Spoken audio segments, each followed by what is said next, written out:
Hello and welcome to a new edition of True Audiophiles, where today I'm going to go over, mono versus stereo.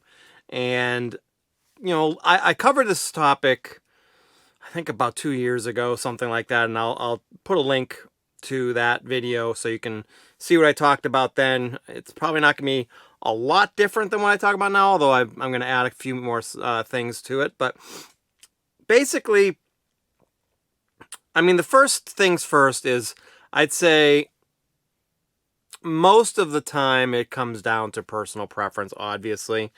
I think there are some exceptions to that rule where it's pretty obvious that the stereo is not as good as the mono and vice versa.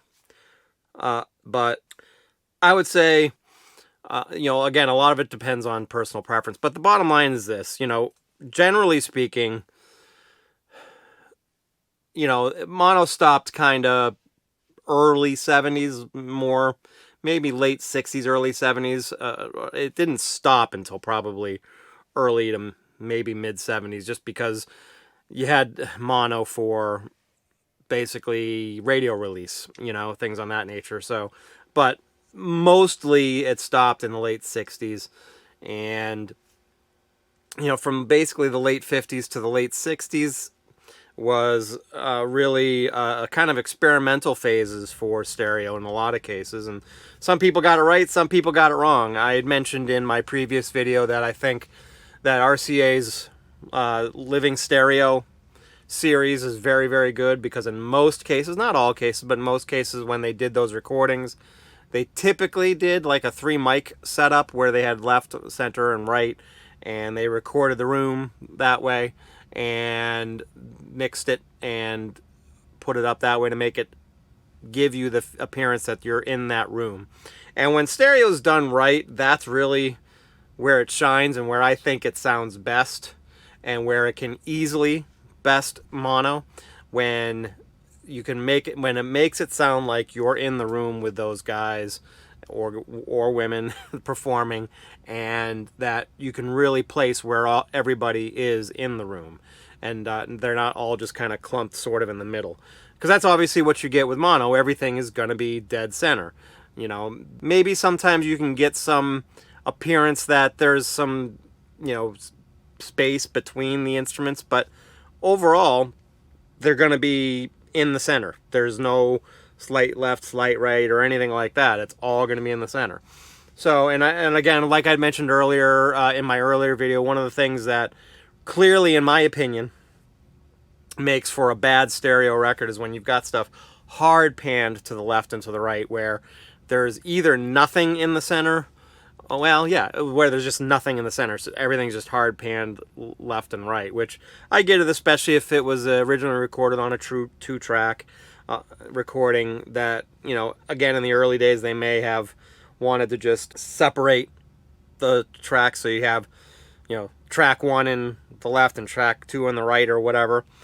But I found that, the ones that do it right tended to kind of make it so they were a little more centered, so they weren't so hard panned, and those will sound at least a little bit better, and you still get a little bit of a separation between the two tracks anyways, but it's not so bad that it just sounds like there's a void in the middle.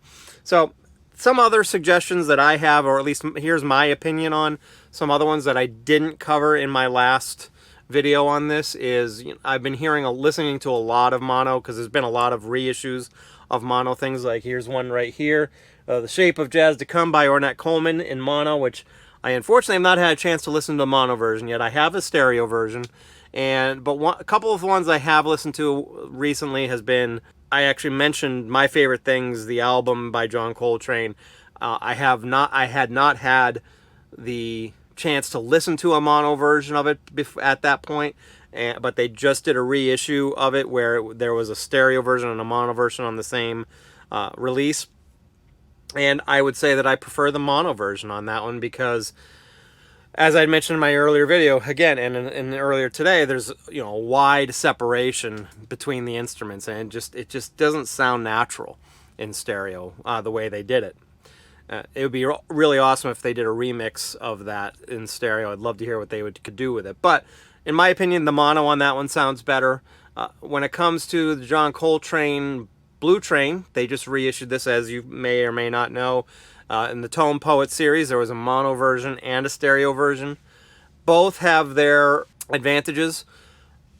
I really do like the mono one quite a bit, because one of the things that I found, even though I think the stereo sounds great, and I probably do prefer it a little bit, is there does seem to be, especially on the Tone Poet, in my opinion, the soundstage was so wide on that there seems to be a little bit of a disconnect between the left and the right channels, in my opinion, on that. Still sounds really, really good, though, and I actually still think I prefer that, even though there is a little bit of that happening in the Tone Poet.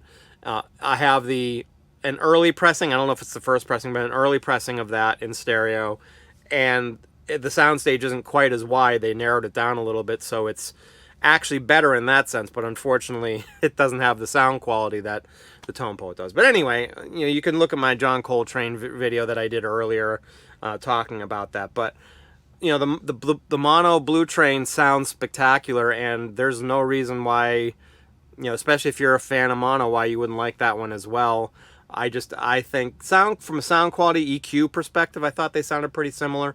I just had a slight advantage, in my opinion, because of the soundstage for the stereo version of that. Because when stereo's done right, that soundstage really adds a lot of excitement to me in listening to the recording.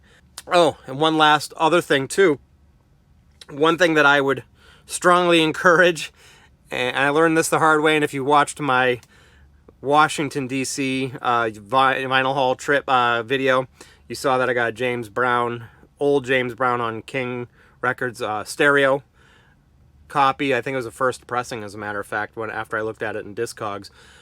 But the one thing that it reminded me of that I had forgotten was how terrible the early James Brown stereo stuff is. It is very similar to some of the other stuff I mentioned, where again, hard pan left and right. Maybe it was originally recorded on 2-track, although I don't think so. I think that's probably more in the 4-track recording era. But they hard panned stuff left and right. If there was anything in the middle, it was very subtle and not all that noticeable, and it was just not enjoyable listen. Matter of fact, you'd have a lot of times where the James Brown's voice was, let's say, in the left speaker, and the echo for his voice was in the right speaker, and nothing in the middle.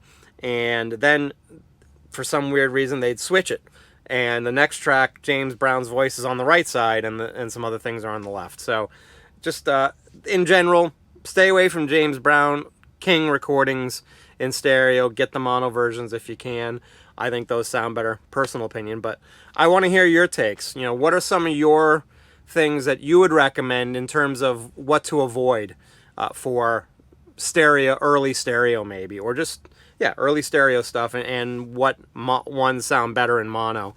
I'd love to hear your take. I've gotten a bunch of my opinions out there and given you some advice. I want to hear what you guys have to say. I hope you enjoyed the video. If you liked what you saw here, hit that subscribe button.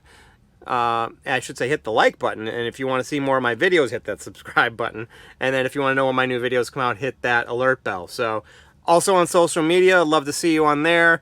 I don't get to spend as much time as I want to on there recently, especially, but I'm going to try to do a little bit more on there. But I'd love to see you there. But links are in the description of my social media sites that I've got, so I'd love to see you there. And I hope you guys have a great rest of your week, and I will talk to you again soon.